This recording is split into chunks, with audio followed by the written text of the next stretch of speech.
ปะอย่าเหี่ยวพังพายทุกคนเลยบ่ทาหัดผู้บ่าว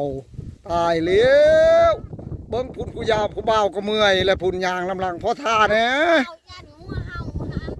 อุ้ยเบิ่งผู้บ่าวเมื่อยและทางหลังผู้ผู้สาวก็โพดผู้สาวก็โพดบ่ทาผู้บ่าวยางนะได้อันขี่เนี่ยได้เราว่าอย่างยางนำเจ้าได้เราว่าได้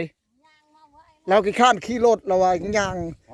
ผู้สาวทาอะไรไว้นะผู้สาววาน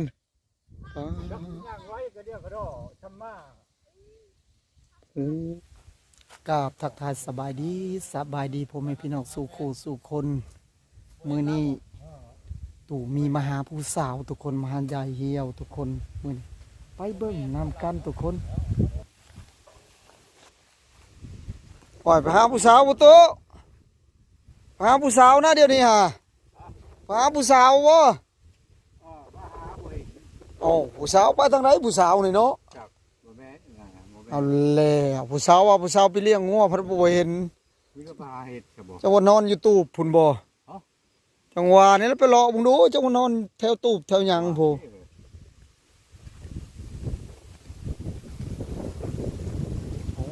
ไปเบิ่งน้ำกันทุกคนตู่มีไปหาผู้สาวมื้อนี้ดันดนมายายเหี่ยวอีกแล้วทุกคนเลยนี่เป็นนาของยายเหี่ยวเลยทุกคนบ่จักเห็นหรือว่าไปหาเห็ดบ่ยายเหี่ยวนี่เนาะสงสัยอยู่ไปหาเห็ดปวกออกส่วงเห็ดปวกเห็ดละโงกเลยแต่เก่าเราบ่เคยปะหัวนะยายเหี่ยวนี่นะแสดงว่าตู้มีรูปแล้วมื้อนี้เนาะลูกตู้รูปแล้วมื้อนี้เนาะตู้บ่พบผู้สาวซ้ำมื้อนี้นี่คักแล้วเฮ็ดในได้บาดนี่มังนั่นเน่าแล้วมื้อนี้มังนั่นเน่าแล้วโอ้ทุกคนเลยคือถ้าเอาหน่อไม้มาสู่เราแกงเอาหน่อไม้บ่มื้อนี้มาเอาแล้วพังบ่มาสะพายเอาหน่อไม้มาแกงนั่นมื้อนี้ยานางเอามาให้ยานางเอามาเลยว้ายมีของภาคบ่มื้อนี้นี่มีของภาคบ่มื้อนี้จังว่าบ่มีปานใดแล้วฮะบ่มีปานใดแล้วอะไรคือว่าผู้สาวให้ซื้อข้าวแป้งน้ำแดงว่ะซื้อแป้งหรือบ่ได้อยู่แป้งเอาแล้วซื้อแป้งให้ผู้สาวพัดมันเอาบ่เห็นเลยไปทางใดบาดนี่บ่เห็นแล้วบาดนี่แล้วสิไปทางไหนบาดนี่คือไผออกมาแต่ป่าเขาคอยเบิ่งดู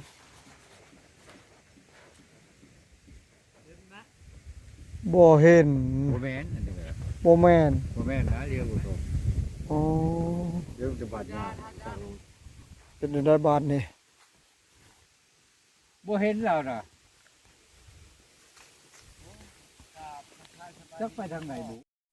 แต่ว่าผู้สาวคนนี้ไปทางใดเนาะบ่เห็นเนาะจ้าโอ้งัวก็หลายเนาะงัวยายเหี่ยวบ่นี่ลายแท้นี่โอ้ยเป็นดินของยายเหี่ยวเลยทุกคนนี่เป็นนาของยายเหี่ยวกว้างสมควรทุกคน3 เดือนเนี่ยจักเราไปตรงงัวบ่ไปทางไหนเอาอ่ะนี่แต่เก่าเราเลี้ยงงัวอยู่นี่ปัดมื้อนี้ปัดบ่เห็นอ๋อทุกคนในตู้มีมาหาผู้สาวบ่เห็นแล้วบาดนี่ย่างกลับแล้วมันเห็นแต่เฮือนบ่เห็นผู้สาวเห็นอะไรตู้บาดนี่บ่เห็นผู้สาวบาดนี่จังว่าล่อพังนี่แหละรอผู้สาวเลยบาดนี่โอ้สิผิดหวังบ่เขาเล่ากับพัดบ่มีโทรศัพท์บาดนี่เป็นได้สิต่อกันได้เป็นได้สิต่อกันได้บาดนี้แล้วจะได้พ่อกันแล้วจะได้หอมแก้มบาดนี่ก็ลุ้นยากโอ้ยตายแหละนี่เปื่อยๆแล้วพ่อใหญ่นี่หอมเสาเฮือนนะสุดท้ายจะได้หอมพาเฮือนนี่แหละไปรูปเสาเฮือนเอาไปชุบแล้วรูปแล้วพังเว้านี่เนาะถ้าผู้สาวนี่โอ้ยบางเทื่อผู้สาวไปหาเฮ็ดก็บ่จักญาติผู้สาวไปหาเฮ็ดออกช่วงนี้ฮะเจ้าว่าใจเย็นๆจักไปหาอย่างจังว่าจังโมโหกินข้าวหน่อยไปหามึงเงิบไปหามึงเงิบไปทางไหนไปใส่ตู้ ไปใช้เดี๋ยวนี้ จักไปหาพรก่อน ไปนำผู้สาวบ่เลยไปแล้วบาทนี่ตู้มีนี่ไปนำผู้สาวแล้วไปนำผู้สาวแล้วทุกคนเอ้ย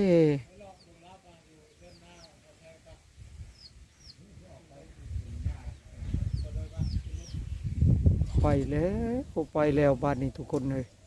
อยู่บ่ได้แล้วตู้มีมื้อนี้กินฮอดผู้สาวแล้ว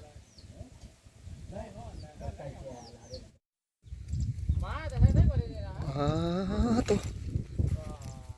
ยายเหี่ยวทุกคนมาแต่ทางไหนไปเบิ่งนำกันเลยทุกคนบ่มาแต่ทางไหนเดี๋ยวนี้ไปหาเห็ดนะโอ้เบิ่งดูกูเบาไปนำหาจนบ่เห็นโอ้ นี่ได้ใจนี่ได้ ป มีเจ้าของบ้า าน มาล้างมะกะทินี่มาให้กิน ถ้ามาหงมันแก่มาได้เนาะ บ่มีหมักแก่ว่าเป็นตะบางอ่อนนั่นนี่ ถ้าเล่นย่างมาบ่แก่มามันทาง น่าเห็นบอกบ่ละสิว่าวันนี้อย่างนั้นคือ เราไม่ได้มาแก่บ้านพามาแก่จะรอ โอ้จิหล่อหลายเนาะ ใกล้ ไปคุดอัดมันเอามันคาดของเบิ้ล ทำไมเรา มาเขาทั่วมันยังอัด โอ้ยเธอได้ลายแล้วนี่ กูว่าเราไปทาอยู่เฮือนไปนำบ่เลี้ยงงัวก็บ่เห็นห้อยปล่อยงัวกินข้าวซะบ่ว่า อะไรง่วงไม่ได้บ่ยาย จะไปไม่ได้ก็จะตาย เห็นแต่ไพ่ควันอยู่ในตาราง ไฟพดังไม่นะคนบ่อยู่พดังไฟไว้บ่ย่านไฟปิวไฟหยังบ่เนาะ ป้าอย่าเหี่ยวพังพายทุกคนเลยบ่ทาหัดผู้บ่าวตายแล้วเบิ่งพุ่นผู้ยาวผู้บ่าวก็เมื่อยและพุ่นยางลำลังพอทาแหน่ เอายันหัวเห่าหายันมันหา อุ้ยเบิ่งผู้บ่าวเมื่อยและทางหลังผู้ผู้สาวก็โพ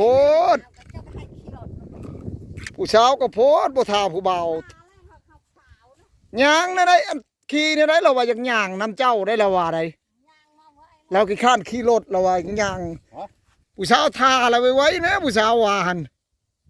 ย่างไว้ก็เดียวก็ดอทำมา โอ้ทุกคนเลยพังพายนำผู้สาวเลยบาดนี้ทุกคนโอ้ยตู่มีนี่สุดยอดเลยทุกคนป้าโถตู่มีหักจริงแท้ทุกคนนำมืออะไรพังพายอยู่ทุกคนเลยโอ้ทุกคน ผู้บ่าวดอกผ้าสิงวนนี่แหละยันหัว ถ้าคือยิ้มเป้ย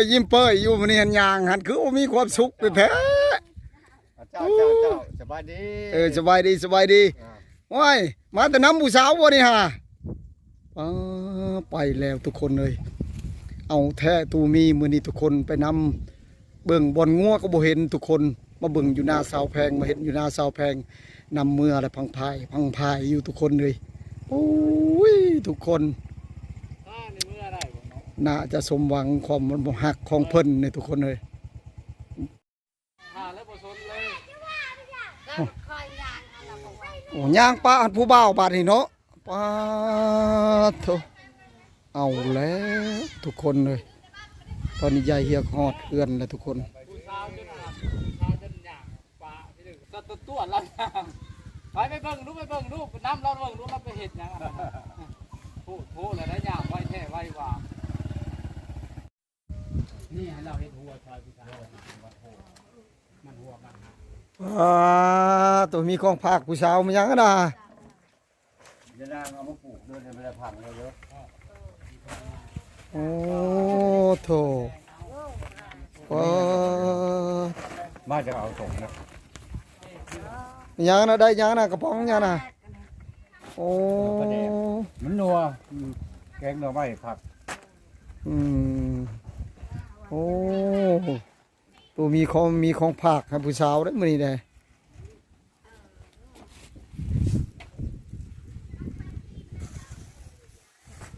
มาที่เอาส่งนะอันนี้เป็นยังไงมันอ้ว ปลาแดกเอามา แล้วมาส่งคืนนะคือเอาเมื่อตอนนั้นนอนมีนอนแล้วส่งคืนก็พี่ลึกเนาะได้ของฝากของต้อนอันนี้รอนี่ไป ตู่มีไปใหญ่งัวซอยผู้สาวเลยปูนยายเหี่ยวไปแล้วไปใหญ่งัวแล้วอู้ทุกคนเลยตู่มีบรธรรมดาเลยทุกคน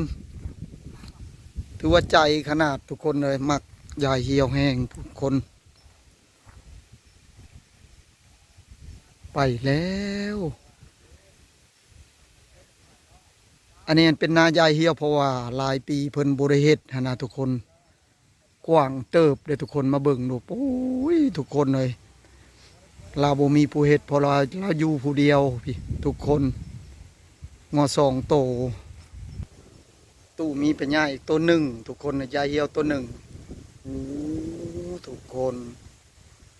เฮ็ดแล้วบาทนี่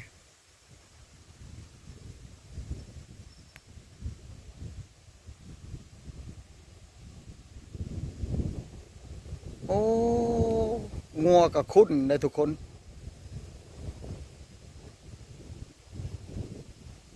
เราจูงไปกินน้ำบ่ทางนั้นบ่คือสิแม่นแล้วทุกคนเลยผู้